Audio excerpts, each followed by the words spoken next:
अंकुर जैन गाजियाबाद से पूछ रहे हैं कि भगवान जब कण कण में हैं फिर मंदिरों को इतना ही महत्व क्यों दिया जाता है?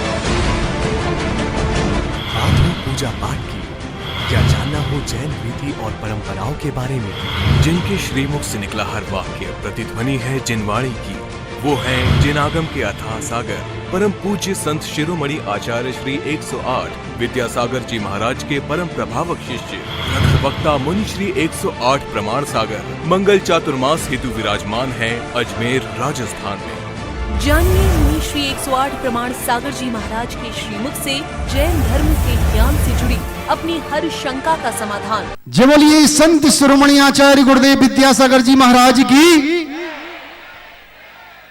परम पूज मुनि श्री प्रमाण सागर महाराज की, परम पूज मुनि श्री विराट सागर महाराज की। सभी लोग अपना स्थान ग्रहण करें। डॉक्टर अभिषेक जैन भोपाल अपने पहले प्रश्न के साथ तैयार रहें। इसके बाद तैयार रहेंगे कल्पना जी बज, सीमा जी बज, कुचामन सटे।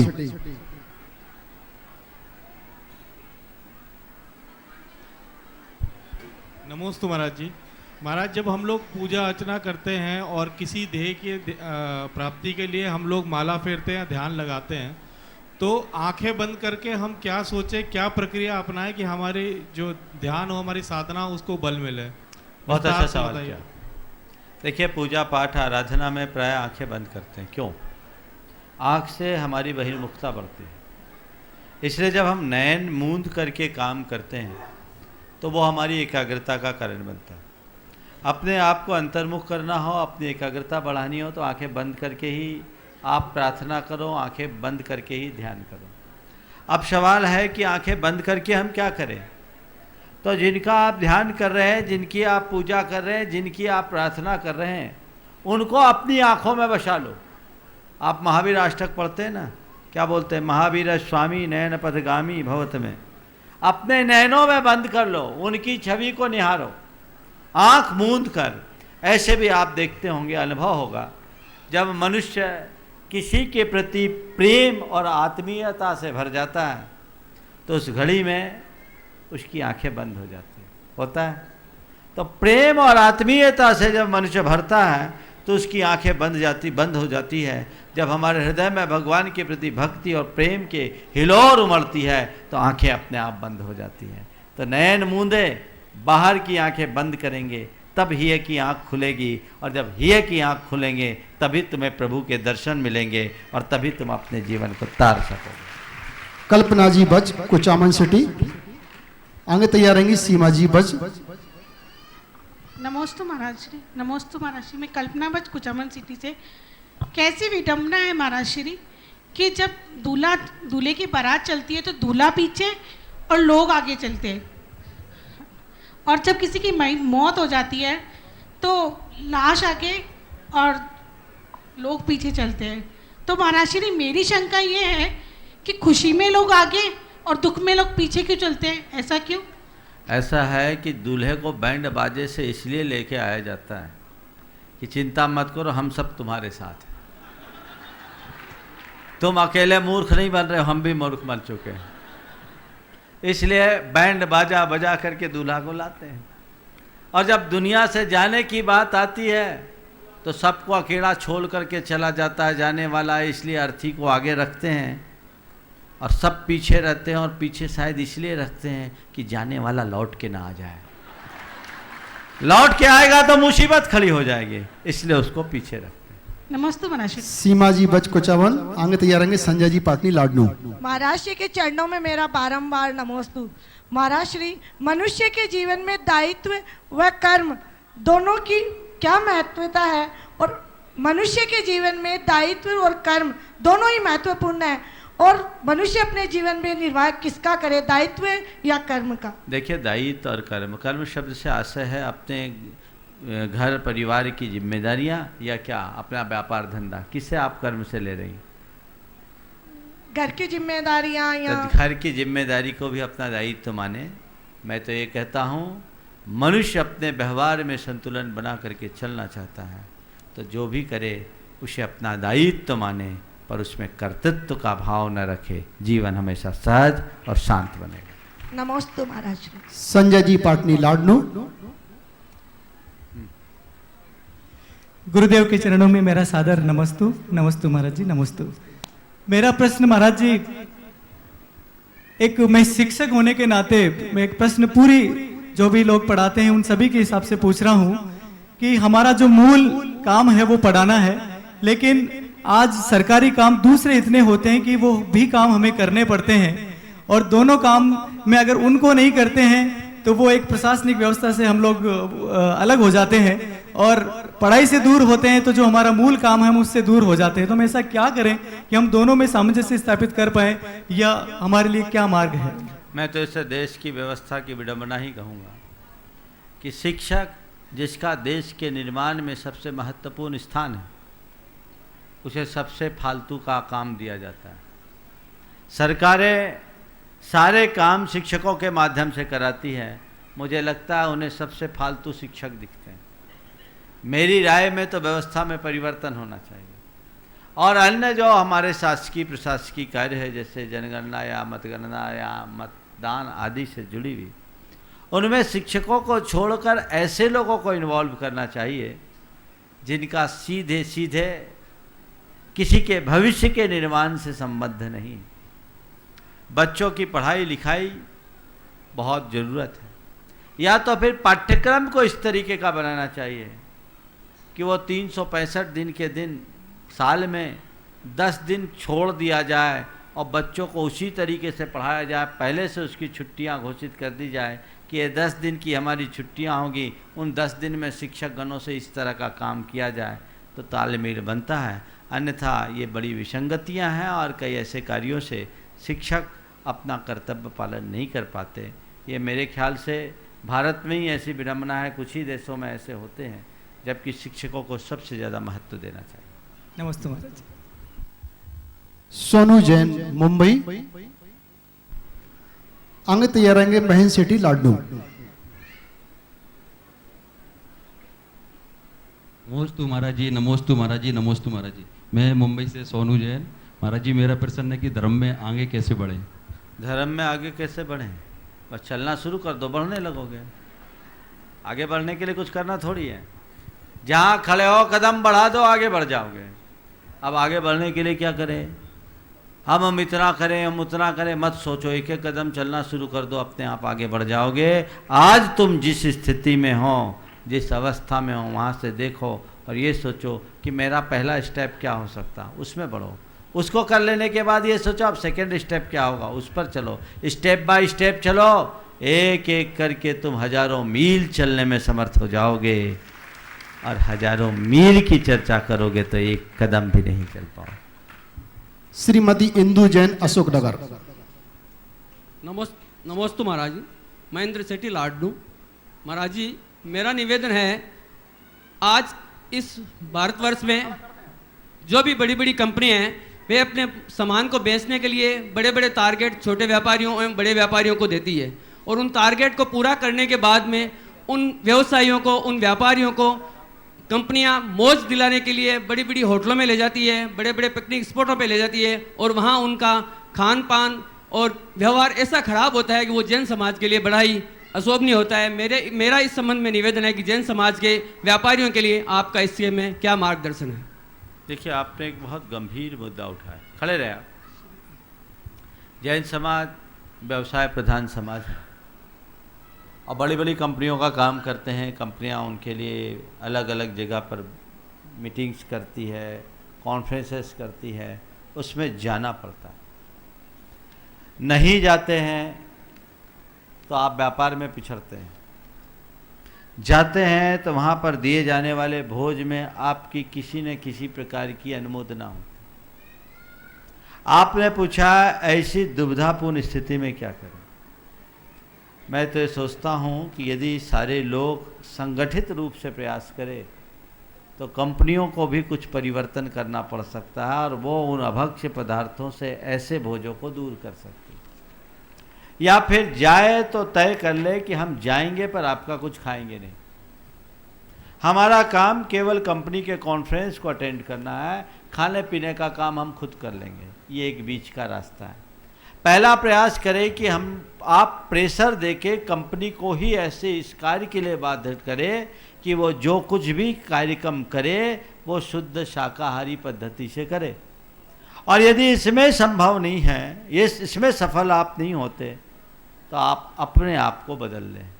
वहाँ जाएं, खाए पिए नहीं, जो फॉर्मेलिटी आपको करनी है वो करे और आ जाएं। मेरा काम कंपनी के प्रोडक्ट को बेचने का है, अपने व्यापार को बढ़ाने तक मैं सीमित हूँ। उसके खान पान और उसकी हिंसा में मेरी कतई कोई संलिप्तता या सहभागिता नहीं।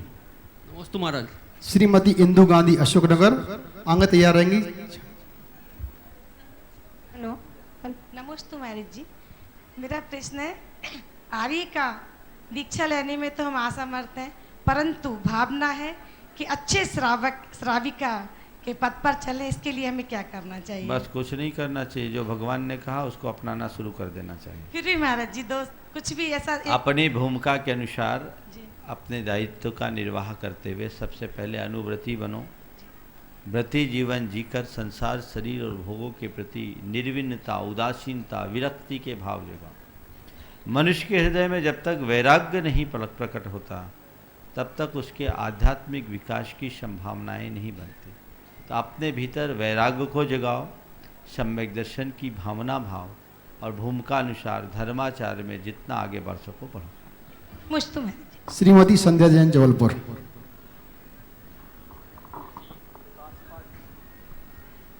महाराज जी की चरणों में संध्या जैन जबलपुर ससुराल पक्ष और मायके पक्ष से त्रैवार नमोस्तु अर्पित करती हूँ।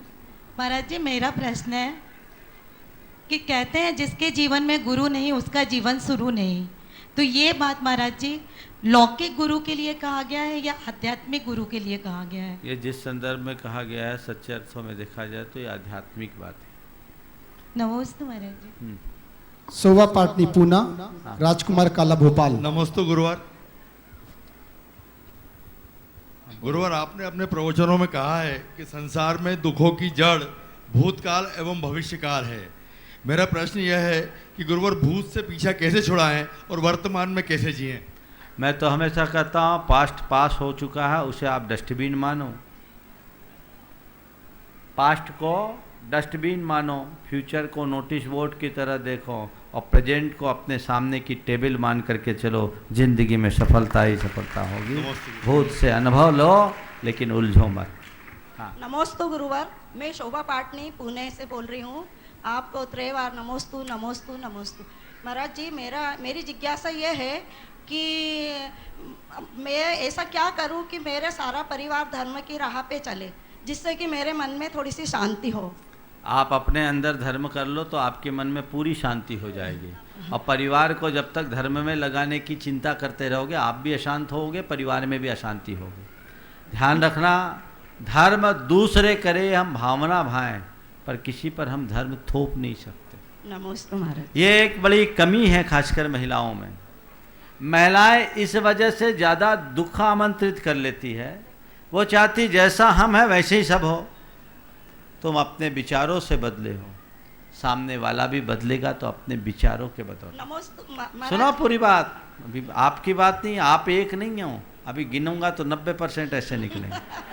इसलिए ये बीमारी है, इसके कारण ग्रह कलह होता है, अशांति होती है, अनावश्यक आत्म संक्लेश होता है। तो क्या करें? धर्म के विषय में आप सामने वाले के हृदय में धर्म आए ये भावना भाव, धर्म थोपो मत। और मेरा अनुभव ये बोलता है कि आप जितना कहोगे धर्म करो धर्म करो धर्म करो, वो उतने धर्म से दूर हो जाएंगे। आप अपने धर्म में इस कदर लीन हो जाओ कि आपकी चर्या क्रिया को देखकर सामने वाला स्वतः प्रेरित हो जाए कि मेरी माँ इतना करती तो मैं क्यों नहीं करूं, मेरी पत्नी इतना करती है तो मैं क्यों ना करूं। आपको बोलने की जरूरत ना पड़े, तुम्हारा आचरण उन्हें बाध्य कर दे, तुम्हारा आचरण बोल दे कि जीवन में यदि कुछ करना है तो ये करो। लेकिन कोरे क्रिया के धर्म का प्रभाव नहीं पड़ेगा, विचारों का धर्म होना चाहिए। लोग धर्म की क्रिया में तो खूब तत्परता दिखाते हैं, लेकिन धर्म को आत्मसात करने की प्रक्रिया को बहुत कम निभाते हैं। अपने अंदर क्षमता, सहजता, सरलता, संतोष, संयम जैसे गुण को विकसित करो, परिणाम को नियंत्रित करो, तय मानना तुम्हारा प्रभाव तुम्हारे परिवार पर पड़ेगा। एक परिवार मेरे ऐसे संपर्क में है, ऐसा ही परिवार मेरे संपर्क में है, जिनके यहाँ जो गृहिणी थी धर्मात्मा थी, बाकी लोग प्राय धर्म अभिमुख, बिल्कुल पूरब पश्चिम, लेकिन वो धर्मात्मा मन से धर्मात्मा थी। उसके हृदय में वैराग्य के भाव जगे, एकाएक परिवर्तन आया। पहले वो भी परिवार की धारा में बहती थी। सत्संग, समागम और स्वाध्याय से उसके जीवन में बदलाव आया। उसने धर्म के स्वरूप को समझा, लेकिन धर्म को अपनी वैयक्तिक निधि के रूप में स्वीकारा। वो खुद जी, लेकिन अपना धर्म किसी को थोपने में की कोशिश नहीं की। धर्म के क्षेत्र में आगे बढ़ते हुए भी अपने परिवार की जिम्मेदारियों में कहीं कोई कोताही नहीं की। धीरे धीरे उसमें जो परिवर्तन आया, उसके अंदर की सहनशीलता, समता, सहजता और शांतता को देखकर घर भर के लोग प्रभावित हो गए और वो देखने लगे कि धर्म, जिस व्यक्ति का स्वभाव उग्र था, वो शांत हो गया धर्म के प्रभाव से, तो लोगों के हृदय में धर्म के प्रति झुकाव आने लगा। आज पूरा परिवार धर्म कर रहा है। तो बहन जी, आप चाहती हो कि पूरा परिवार धर्म करे, शांति मिल जाए, आप धर्म में लीन हो जाएं, शांति अपने आप आएगी। अंजलि जैन छपारा, आगे तैयार रहेंगी पूजा जैन सिंगरौली, प्रतीक्षा जैन मकरोनिया सागर। आगे बोलो, नेक्स्ट टाइम बोलो। श्रीमती रंजू पांड्या लाडनू, श्रीमती नीलम सेठी लाडनू, आप भी तैयार रहेंगे। कोई नहीं, आगे बोलो। बंटी जैन अजमेर। नमोस्तु महाराज जी, मैं प्रतीक्षा जैन मकरोनिया सागर से, मेरे पूरे परिवार की ओर से बारंबार नमोस्तु। महाराज जी, मेरी शंका यह है कि हर ब्लैक कलर बुराई का प्रतीक होता है, लेकिन हर वो ब्लैक बोर्ड जो हम जैसे लाखों युवाओं की जिंदगी को ब्राइट करता है, तो इस पंक्ति से क्या तात्पर्य है? फिर से बोलो। महाराज जी, ब्लैक कलर तो हमेशा बुराई का प्रतीक होता है, लेकिन हर वो ब्लैक बोर्ड जो हम जैसे लाखों युवाओं की जिंदगी को प्रेरित करता है, अर्थात ब्राइट बनाता है, तो इस पंक्ति से क्या तात्पर्य है? बहुत सुंदर, बहुत सुंदर बात की है। ब्लैक कलर को बुराई का प्रतीक माना जाता है, लेकिन ब्लैक बोर्ड हमारी जिंदगी को बनाता है। समझो इसका रहस्य क्या है। ब्लैक कलर जब हमारे भीतर होगा तो वो हमारी ज़िंदगी को बर्बाद कर देगा, और जब हम अपने भीतर के ब्लैक को बाहर ले आएंगे तो हमारे ऊपर जो अंकित होगा वो एकदम सफ़ेद अंकित होगा। इसलिए ब्लैक बोर्ड होता है। समझ गए? भीतर अगर कालापन है, जिंदगी बर्बाद। उस कालीमा को बाहर निकालने के बाद उस पर जो भी अंकित करोगे वो एकदम स्वच्छ और शुभ्र होगा। इसलिए ब्लैक बोर्ड कहता है भीतर की कालीमा को बाहर निकाल दो। श्रीमती रंजू पांड्या लाडनू। परम श्रद्धेय गुरुवर के चरणों में नमोस्तु नमोस्तु नमोस्तु। गुरुवर, परेड में अबाउट टर्न होते ही प्रथम व्यक्ति अंतिम व अंतिम व्यक्ति प्रथम हो जाता है। ऐसे ही जन्म से मरण तक हमारी ज़िंदगी में भी कई टर्न आते हैं, जिससे हम कभी आगे व कभी पीछे हो जाते हैं। ये सब जानते हुए भी हम जरा सी भोग विलासता मिलते ही गाफिल क्यों हो जाते हैं? इसका समाधान कीजिए। देखिए, जो ज़िंदगी में आगे और पीछे हो उससे कोई फ़र्क नहीं पड़ता। जीवन की व्यवस्था समझे। आगे पीछे होना तो ये जीवन का क्रम है, और जो समझता है उसके जीवन में कोई फर्क नहीं पड़ता। मैं आपसे एक पंक्ति में कहूँगा, आगे पीछे हो उससे कोई परिवर्तन, कोई परवाह मत करना, पर जिंदगी में कभी आगा पीछा मत करना। जो जिंदगी में आगा पीछा करते हैं उनका जीवन बर्बाद हो जाता है। इस सच्चाई को समझो और जीवन को सही डायरेक्शन में आगे बढ़ाने की कोशिश करो। श्रीमती रंजू पांड्या लाडनू। आगे बोलो। नमोस्तु महाराज, नमोस्तु महाराज। बच्चों और बूढ़ों में सामंजस्य कैसे बनाए रखें? बच्चा और बूढ़े में सामंजस्य कैसे बनाए? बूढ़ा बच्चा बन जाए, बच्चे बूढ़े में सामंजस्य हो जाएगा। नमोस्तु महाराज। चलिए। श्रीमती नीलम शेट्टी लाडनू, आगे तैयार रहेंगी सरिता जैन ललितपुर। नमोस्तु महाराज जी, नमोस्तु। लाडनू जैन माइक पास में करें। से नमोस्तु नमोस्तु नमोस्तु। महाराज जी, अक्सर सुनने में ये आता है कि मौसम बदल रहा है, अपना ध्यान रखना, अपना ख्याल रखना। तो इसी से संबंधित मेरा प्रश्न ये है कि बदलता हुआ मौसम, बदलता मन, बदलते लोग बहुत दुखदायी होते हैं। इस पे जरा प्रकाश डालिए। बहुत सुंदर। बदलता मौसम, बदलते लोग और बदलता मन बहुत दुखदायी होता है। वस्तुतः बदलना तो जीवन का स्वभाव है। दुख कब होता है? जब परिवर्तन के साथ हमारा तालमेल नहीं होता।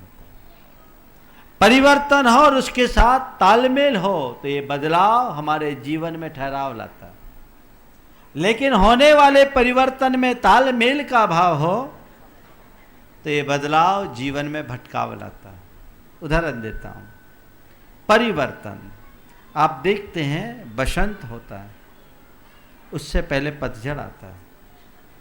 पतझड़ उजाड़ देता है, पतझड़ में उजाड़ हो जाता है, लेकिन फिर भी उजड़ते हुए पतझड़ को देखकर हमारे मन में कोई परिवर्तन नहीं होता, क्योंकि हमने जान रखा है कि इस पतझड़ के बाद बसंत आना है और ये हमने तालमेल बना रखा। इसलिए पत्ते झड़ने के बाद भी मन में क्षोभ नहीं, अपितु हृदय में प्रसन्नता आती है कि आने वाले कल में बसंत आने वाला है। ये पतझड़ इस प्रकृति की शोभा के संहार का नहीं, शोभा के उद्धार का, बसंत के आगमन का संकेत बन करके आया है। तो इस बदलाव में ठहराव आया।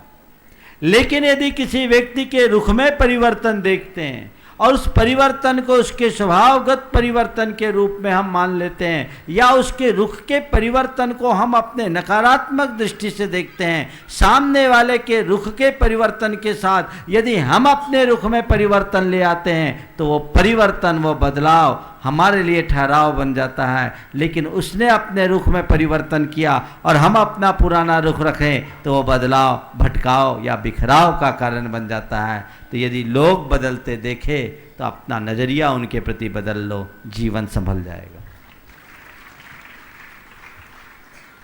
महाराज श्री के चरणों में महिला महासमिति की ओर से बारंबार नमोस्तु। मैं सरिता जैन ललितपुर से। महाराज श्री, ये मिथ्यात्व के ऊपर प्रश्न है मेरा। महाराज श्री, मेरे घर के लोग, बड़े लोग नारियल फोड़ते हैं। गांव में हमारे पास गांव है, हमारे ललितपुर के पास। में पूछो। हाँ, तो लेकिन हम नहीं चाहते कि हम वहाँ फोड़ें, लेकिन हमारी मम्मी कहती हैं जब हम नहीं रहेंगे तो वो करना पड़ेगा क्योंकि वो घर के लोग हैं। ऐसे में महाराज श्री हम लोग क्या करें? विधि विधान पूर्वक सारी क्रिया कर लो, अपने तत्व ज्ञान पर दृढ़ श्रद्धान रखो, जब मौका आएगा तब बात करना। चलो। नमस्ते। महाराज श्री, संपूर्ण महिलाओं की ओर से एक प्रश्न है। बदलते जीवन मूल्यों में धर्म की स्थापना और धर्म के संवर्धन में माता बहनों का क्या योगदान हो सकता है? मंगल आशीर्वाद दें। देखिए, माताओं से धर्म पलता है, क्योंकि तीर्थंकरों को जन्म देने का श्रेय भी महिलाओं को मिलता है। आपने पूछा है कि बदलते हुए इस परिवेश में महिलाओं का क्या योगदान हो सकता है। मैं तो ये कहूँगा, महिलाएं अगर अपने आप को संभाल लेना तो धर्म को संभालने की जरूरत ही नहीं पड़ेगी, धर्म अपने आप संभल जाएगा, क्योंकि धर्म को संभालने का दायित्व महिलाओं पर है।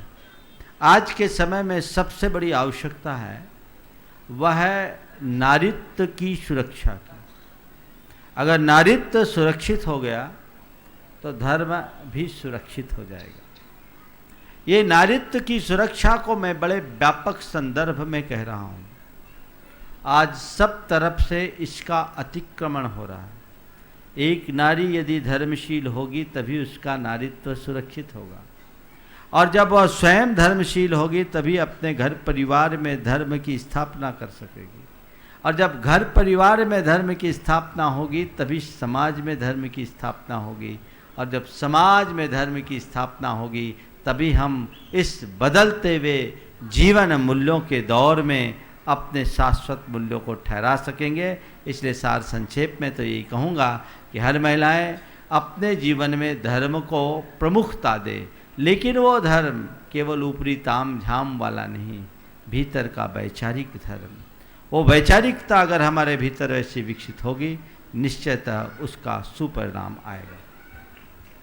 महाराज श्री, आज होटल लोगों से पूछवाना, तुम प्रश्न खत्म हो गए क्या? पूरे हो गए? अच्छा, देखो लोग बैठे हैं, आ जाओ आ जाओ, दो मुकेश जैन पूछो। हाँ, जिनके नाम से चले गए। हाँ पूछो। महाराज जी दे दो। हाँ, व्यवस्था हमारी शांति से। हाँ, मेरी जिज्ञासा ये है कि व्यवस्था और अवस्था में क्या भेद है और उसको हम कैसे समझें? देखो, व्यवस्था और अवस्था, व्यवस्था यानी मैनेजमेंट, अवस्था यानी सिचुएशन, ठीक है। मैनेजमेंट एक्सटर्नल होता है और सिचुएशन एक्सटर्नल इंटरनल दोनों होती है। शांति, मैनेजमेंट एक्सटर्नल होता है और सिचुएशन एक्सटर्नल भी और इंटरनल भी। तो मैनेजमेंट अपनी जगह है, पार्ट है, एक बाहर का पार्ट है, हम मैनेजमेंट को संभालें, लेकिन उस मैनेजमेंट के साथ अपनी इंटरनल स्टेट को प्रभावित ना होने दें। वस्तुतः व्यवस्था हमारे मन की अवस्था को संभालने के लिए है, और अगर व्यवस्था के चक्कर में हमने अवस्था बिगाड़ दी तो अव्यवस्था हो जाएगी। श्रीमान केसी जैन साहब। हाँ बोलिए आप। देखिए मंच पे आप कोई नहीं आइए, अव्यवस्था मत कीजिए, बैठिए वहीं। हाँ पूज्य गुरुवर को तबार नमस्तु। आप साइड से। महाराज जी, हमारे पूर्वज विद्वान कहा करते थे कि सर्वे गुणा कंचन मास्ति। आज के विद्वान कहते हैं कि माया है तो सुख की साया है। वर्तमान परिस्थितियों में ये इन कथनों का क्या यथार्थ है? देखिए ये किसी अर्थ संदर्भ में सही है, क्योंकि आज के सारे सामाजिक मूल्य अर्थ प्रधान हो गए, और जब सामाजिक मूल्य अर्थ प्रधान होते हैं तो इस तरह की स्थितियां आ जाती हैं। सर्वे गुना कांचन माश्रियंत के गुण आज विकसित होने लगे हैं। हमें इस तरह की बातों को तत्व ज्ञान के माध्यम से ही दूर कर सकते हैं, और कोई रास्ता नहीं। चलिए ओम। हाँ महाराज को त्रैवार नमोस्तु। मेरा क्वेश्चन है महाराज जी कि औरत संयम धारण करने में बहुत सक्षम होती है और आदमी क्यों नहीं? औरत संयम धारण करने में सक्षम होती है, आदमी क्यों नहीं? ऐसा पूरी तरह से कहना ठीक नहीं है। ये कहो कि औरतों में धार्मिकता ज़्यादा होती है, कोई ज़रूरी नहीं कि उनमें संयम ज़्यादा हो, दोनों में। हाँ वो बोल रहा हूँ, अगर संयम के क्षेत्र में देखो तो आप देख लो, आप मैं क्या बोलूँ। नमोस्तु महाराज जी। आगे बात सुनो, पूरी बात कर रहा हूँ, ये बात समझने की। हाँ औरतों में धार्मिकता ज़्यादा होती, क्योंकि धर्म भावना प्रधान होती, और स्त्रियों का चित्त भावना प्रधान होता। आगे पूछिए। नमोस्तु महाराज जी, मैं आदिश टोंगिया हाट पिपलिया से आया हूँ। महाराज जी मेरी एक जिज्ञासा है कि जब वेदी जी में अभिषेक एवं तक्षाल करते समय कई लोग जोर जोर से भजन एवं स्तुति करते हैं, जिससे कई बार प्रतिमा पे अशुद्धि गिरती है, तो क्या यह उचित है या नहीं? सर्वथा अनुचित है, ऐसा नहीं करना चाहिए, विचार करके काम करना चाहिए। चलिए महाराज जी नमोस्तु। सलाखा त्रय निष्ठापन वार नमोस्तु महाराज जी, नमोस्तु नमोस्तु महाराज जी। सम्यक्त की दुर्लभता क्या है, इस बारे में बताइए। सम्यक्त तो लोक में सर्वत्र दुर्लभ ही है, उसके लिए मैं क्या बताऊं। जो दुर्लभ है सो दुर्लभ है, अगर सहज होता तो उसे दुर्लभ कैसे कहते। आगे। नमस्ते महर्षि। नमस्ते महाराज जी, ये प्रश्न मेरी बहू अफ्रीका से दिया है। बहू ने हम सब परिवार की तरफ से आपको नमोस्तु। जीवन जीने की एक कला है, उसे किस प्रकार जिए जिसमें हमारा धार्मिक, सामाजिक व पारिवारिक जीवन खुश रहा। अफ्रीका से आया है, मेरी बहू का है। देखिए जीवन जीने के लिए ऐसी कौन सी कला को अपनाए जिससे धार्मिक, सामाजिक और पारिवारिक जीवन में तालमेल हो जाए। भैया आप बैठिए, सब बैठ जाइए, हो गया सब, बैठ जाइए, अब अवसर नहीं। धार्मिक, पारिवारिक, सामाजिक जीवन में तालमेल बने, मैं 4 सूत्र देता हूँ। बुराई में अच्छाई ढूंढो, दुख में सुख खोजो, प्रतिकूल की अनुकूल व्याख्या करो, और विसंगति में संगति बनाने की कोशिश करो। आपका जीवन सुखी हो जाएगा, महान हो जाएगा। एक बात मैं अभी कहना चाहूँगा, अभी जैसी चर्चा की गई, आने वाले दिनों में नमोकार महामंत्र के जाप अनुष्ठान का निवेदन किया गया, प्रातःकाल भी किया गया था, अभी भी किया गया, और जिस उद्देश्य से प्रेरित होकर इस अनुष्ठान का काम किया गया है, ये बहुत ही अनुकरणीय है। परम पूज्य गुरुदेव के चरण यहाँ पर आए, इस मनोभाव के साथ ये कार्य हो रहा है, तो ये बहुत ही अच्छी बात है। नमोकार मंत्र के जाप अनुष्ठान की तो अद्भुत महिमा है ही, इसमें आप सबको अपना मानस बनाकर रखना चाहिए। कल मैं इस विषय में और विस्तार से चर्चा करूंगा, लेकिन अभी से तैयारी में जुट जाइए। हर कोई का मनोभाव उस जाप पे अनुष्ठान से जुड़ना चाहिए। यहाँ पर जो लोग जाप करे सो करे ही, अपने घर बैठ करके भी जाप करना चाहिए। हम तो एक ही अनुभव की बात बताते हैं। पिछले बरस जैन धर्म में आए हुए उपसर्ग के निवारणार्थ कोटि जाप का अनुष्ठान किया गया था, और जाप खत्म होते होते हमारे ऊपर आए संकट के बादल टल गए थे, हमने अनुभव किया। तो इस बार अगर ऐसा जाप करेंगे तो जो आप सबकी मनोभावना है वो निश्चित पूरी होगी। इसी के साथ ही जो विधान की चर्चा है वो भी आगे आएगी। आने वाले दिनों में इसकी विस्तृत रूपरेखा आप सबके बीच प्रकट की जाएगी। आप पूरे उत्साह और उमंग के साथ इसमें अपनी सहभागिता प्रदान करें और अपने जीवन की धारा को उसी अनुरूप आगे बढ़ाएं।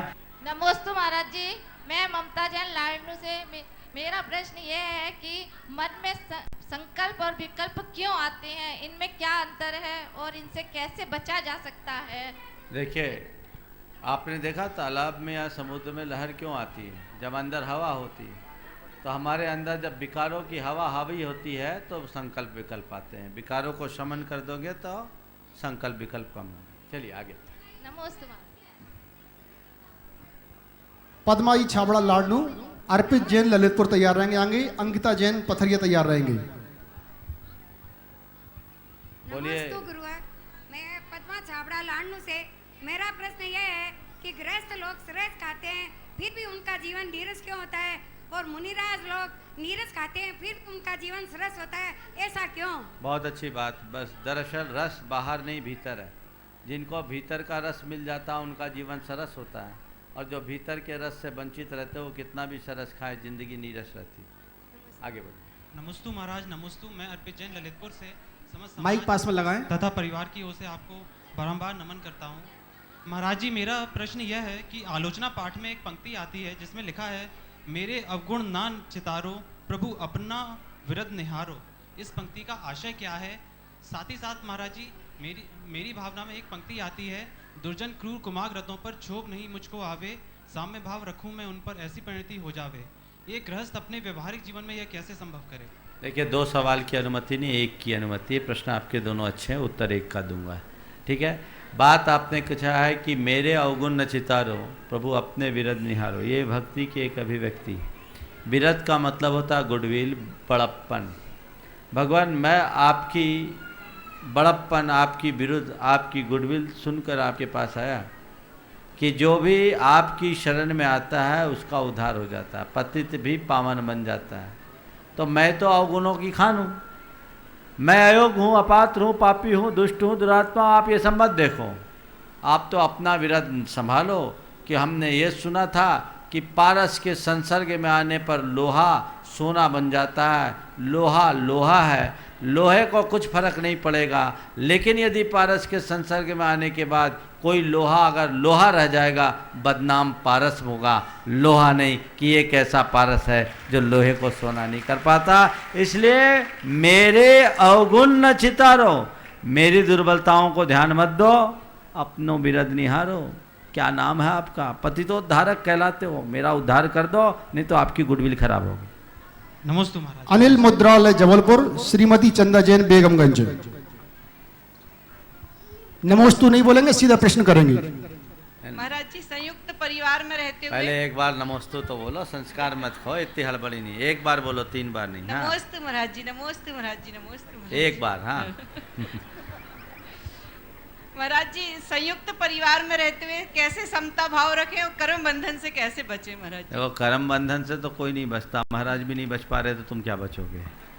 हाँ ना। खोटे कर्म के बंधन से बचने का उपाय है खोटे काम करना बंद कर दो। और संयुक्त परिवार में सुखपूर्वक जीने का एक ही उपाय है, उदारता और सहिष्णुता को अपनाओ। अपने हृदय में उदारता बढ़ाओ और सहनशीलता बढ़ाओ। एक दूसरे की चीज़ों को पचाने की क्षमता अपने भीतर विकसित कर लो, कभी बाधा नहीं हो। श्रीमती चंदा जैन बेगमगंज। आगे तैयार रहेंगी सविता जैन जबलपुर, प्रेमलता छाबड़ा भोपाल। माइक पास में करें होंगे। नमोस्तु महाराज जी, श्रीमती चंदा जैन बेगमगंज। मेरा प्रश्न यह है कि शरीर के अंदर अनेक रोग भरे हुए हैं, अनंत रोग भरे हुए हैं, और उसका जो अंदर है उसका तो कोई वो नहीं रखता, और जो ऊपर आ जाते हैं जैसे टीबी है, कैंसर है, शुगर है, तो उसका आदमी मतलब गणना की दृष्टि से देखते हैं उसके लिए। वो अपने आप ऐसा लगता है कि इनको बहुत बड़ा रोग है, तो उसको आहार देने की भी अनुमति नहीं दी है, तो उसको आप स्पष्ट कर दीजिए जो सुन लें सब लोग की, मतलब दे सकते कि नहीं दे सकते। देखिए हमारे शास्त्रों में ऐसा वर्णन है कि रोगी आहार नहीं दे सकता, लेकिन रोगी में कौन सा, जो संक्रामक रोग से ग्रसित है उन्हें आहार नहीं देना चाहिए। जैसे टीबी आदि जैसे रोग हैं वो संक्रामक रोग, वो आहार देने के पात्र नहीं है, क्योंकि ऐसा देने से जिनको आप आहार दे रहे हो रोग का भी संक्रमण हो सकता है। कैंसर जैसे रोग को संक्रामक रोग की श्रेणी में नहीं लिया जाता, और ऐसे रोग से ग्रसित को आहार देने की अनुमति हमारे गुरुदेव देते हैं। घृणा तो हमें किसी से नहीं करनी चाहिए। चलिए आगे। महाराज जी, मैं अंकिता जैन पथरिया से, मेरे परिवार की तरफ से आपको बारंबार नमोस्तु नमोस्तु नमोस्तु। महाराज जी, मेरा प्रश्न है, कुछ लोग बहुत भावों के साथ धर्म करते हैं, लेकिन उनके सामने किसी पर कोई अन्याय अत्याचार हो रहा हो तो उनके हृदय में उसके प्रति कोई करुणा भाव या सहानुभूति नहीं होती है, बल्कि वो उसका तिरस्कार ही करते हैं। तो जैसे हमारे संविधान में ये मौलिक कर्तव्य हैं, मोरल ड्यूटीज, तो इस प्रकार का विधान कुछ हमारे जिन शासन में नहीं है क्या? बिल्कुल है। अब कोई फॉलो नहीं करे तो हम उसके लिए क्या कहें। जैन धर्म का मतलब ये नहीं है कि तुम केवल धार्मिक कर्तव्यों तक सीमित रहो। जैन धर्म में सबसे बड़ी बात है धार्मिक कर्तव्यों के साथ मानवीय संवेदनाओं को रखो। यदि तुम्हारे सामने कोई प्रताड़ित हो रहा है, किसी के ऊपर अन्याय हो रहा है, और तुम समर्थ होते हुए भी उसके निवारण में आगे नहीं बढ़ रहे हो, तो ये तुम्हारी असंवेदनशीलता का द्योतक है, और ऐसे संवेदन शून्य व्यक्ति के हृदय में धर्म का अंकुर नहीं फल सकता। नमोस्तु महाराज। श्रीमती साधना बड़कुल, सुषमा जैन जबलपुर, दोनों एक साथ खड़े हो जाएं, एक साथ प्रश्न पूछेंगे, एक जन प्रश्न पूछेंगे। कोटा से। महाराज जी, जैसे किसी व्यक्ति ने कोई नियम लिया हो, यदि भावनाओं में आके, और फिर जैसे उसने शास्त्र या भगवान जी को साक्षी मान के लिया हो भावनाओं में आके, और फिर किसी प्रतिकूल परिस्थिति बाद में उसको एहसास हुआ कि मैंने ये नियम भावना में आके ले लिया, इसका पालन नहीं हो सकता, तो फिर उसके लिए क्या समाधान है? नियम अगर लिया है तो उसे निभाना चाहिए, चाहे भावना में लिया हो चाहे कैसे लिया हो, हर हाल में निभाना चाहिए। नियम लिया, भावना में गलती की, तोड़ दी और बड़ी गलती होगी, इसलिए नियम को निभाओ चाहे जो हो जाए। पीछे दो। हाँ नमोस्तु महाराज। हाँ नमस्ते महाराज श्री, मैं प्रेमलता जैन भोपाल से। मेरा प्रश्न है, श्रावक के 60 आवश्यक में तब धर्म भी तप है, तब ध्यान भी है, इसमें क्या अंतर है? देखिए, तप ध्यान तप अलग है। तप श्रावक और साधु दोनों के जीवन में। साधु मुख्य रूप से तप करते हैं, श्रावक अपनी भूमिका के अनुरूप करते हैं। तप से जीवन में निखार आता है, इसलिए श्रावक के षडावश्यकों में तप को रखा, ताकि थोड़ी थोड़ी कठिनाइयों को सहने की क्षमता अपने भीतर विकसित कर सके। आगे चले, आप खड़े हो जाए जबलपुर से। नमोस्तु महाराज जी। घर गृहस्थी सल का भंडार है, तो पूज उमाचार्य जी महाराज ने तत्वार्थ सूत्र में कहा निशल्यो व्रति। तो महाराज श्री सल कम होने का कैसे उपाय करें, क्या भावना रखें? जैसे घर में रहते सल की कमी हमें महसूस होने हमारे उमा स्वामी ने निशल्यो व्रति कहने का मतलब ये नहीं कहा कि खड़े रहो आप, थोड़ा सब शल्य छोड़ने की बात नहीं की। बोले शल्य तो जब तक संसार है चलते रहेंगे, लेकिन 3 शल्य से बच जाओ, माया, मिथ्या और निदान। धर्माचरण कर रहे हो और मन में पाप पाल के चल रहे हो तो ये माया शल्य, खुद के साथ ठगी। अंदर मिथ्यात्व को पाल रहे हो और फिर भी तुम धर्म कर रहे हो तो ये तुम्हारे अपने आप के साथ धोखा है। और किसी व्यक्ति या किसी वस्तु में मुग्ध होकर रात दिन उसे भोगने की आकांक्षा में जब तक लगे हो, वो निदान शल्य है। तो इनसे अपने आप को बचाओ, बाकी तो चलता ही रहेगा। हाँ। पूज्य प्रमाण सागर जी महाराज जी के चरणों में परिवार का त्रैबार नमोस्तु। महाराज जी, बहुत छोटा सा प्रश्न है। हम पूजन करते हैं और पूजन के बाद एक स्तुति पढ़ते हैं, उसमें आखिरी में पढ़ते हैं मो गरीब की विनती सुन लीजिए भगवान, तो ऐसा क्यों बोलते हैं? इसलिए कि भक्ति में लाघव भाव प्रदर्शित किया जाता है। जब तक हम अपनी लघुता भगवान के सामने प्रकट न करें तब तक भक्ति ही नहीं होगी। नहीं तो हम कहते हैं भगवान हम और आप दोनों समान हैं, तो क्या भक्ति होगी? तो भगवान आप उच्च हो मैं तुच्छ हूँ, आप पतित पावन हो मैं अपावन हूँ, ये भाव। नमोस्तु गुरुदेव, नमोस्तु नमोस्तु। श्रीमती निशा जैन जबलपुर। महाराज जी के चरणों में त्रिवार नमोस्तु नमोस्तु नमोस्तु। महाराज जी, हमारी जिज्ञासा है कि परिवार का सामूहिक स्वाध्याय कैसे करना चाहिए और इसका क्या फल है? देखिए, सामूहिक स्वाध्याय करने से परिवार में संस्कारों का बीजारोपण होता है और एक निश्चित समय में ऐसे विषय को रखना चाहिए जिससे पूरे परिवार के लोग समझ सके, रुचि रख सके। और उस स्वाध्याय में केवल शब्द नहीं पढ़ना चाहिए, उसे हम अपने जीवन व्यवहार में किस तरीके से उतार सके, भूमिकानुरूप उसकी समीक्षा भी करती जानी चाहिए। जिस घर में सामूहिक स्वाध्याय की परंपरा है उस घर में एकता, प्रेम, सौहार्द और संयम सब निभ जाता है, जरूर निभाना चाहिए। इस प्रकार आज के सत्र को मैं यहीं पर विराम दे रहा हूँ। बोलिए परम पूज्य आचार्य गुरु श्री विद्यासागर जी महाराज की जय। बोलिए परम पूज्य मुनि श्री प्रमाण सागर जी महाराज की जय। गुणायतन जैन धर्म का एक अति महत्वपूर्ण ऐतिहासिक कदम होगा जो सारे लोक के जीवन के गुणात्मक परिवर्तन का आधार बनेगा और जीवन का गुणात्मक परिवर्तन ही मोक्ष मार्ग में सहायक होगा। इतिहास का हिस्सा बनने का अवसर कुछ ही जीवों को प्राप्त होता है, या यूं कहिए कि कुछ भाग्यशाली जीव ही ऐसे कल्याणकारी अवसर का लाभ उठा सकते हैं। आइए आप भी यथाशक्ति दान करें, इस मुहिम का हिस्सा बनें।